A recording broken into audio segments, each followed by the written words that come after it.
Circles always small, keep a certain few. Only ever us, just the perfect crew. People ask for. Okay, welcome to this new video.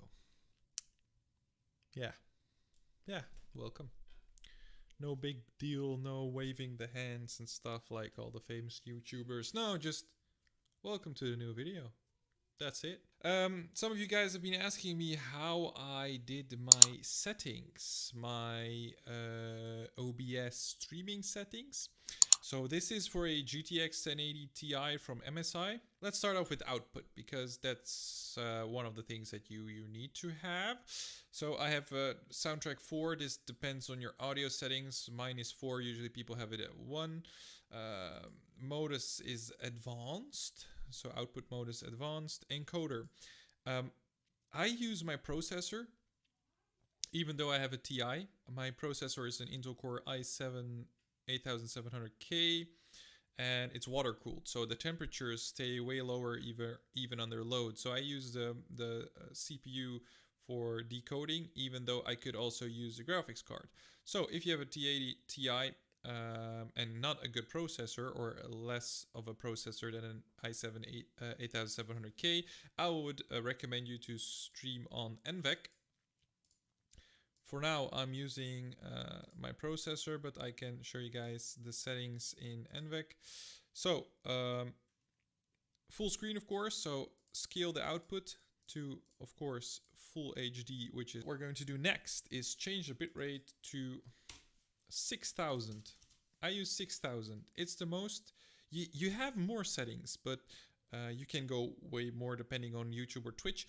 But because I switch between YouTube and Twitch a lot, I use 6000, and it gives me the most stable bitrate compared to higher or lower. So this is my sweet spot, to say so. 6000.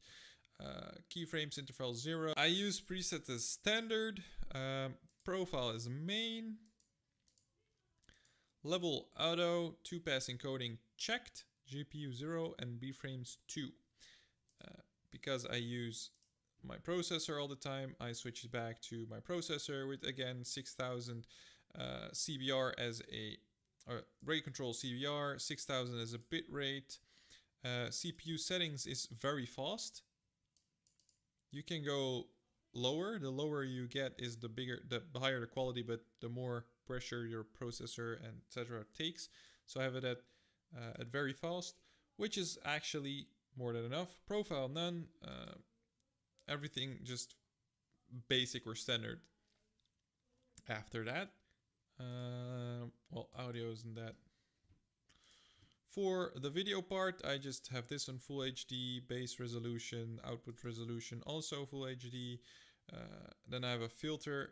I use the Lansos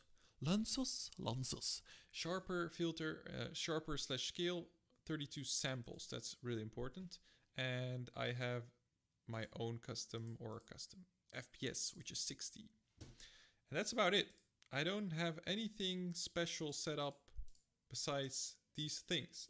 So if you have a GTX 1080 Ti, you can use these settings to stream in full HD. People are really satisfied with my streaming quality, also with the screen recording quality, which I use for highlights or clips. Besides that, it doesn't give any lag on mobile devices. Connections that are below average, it still doesn't give any lag. So I hope you guys can use these settings. If you do, leave a comment down below if it worked for you, if you think I should have changed something, or you changed something else which made it even better than what it is right now. Just let me know. These are the things that I use. If I came in handy or I helped you out, just feel free to leave a like. And I see you guys in the next video. Ciao!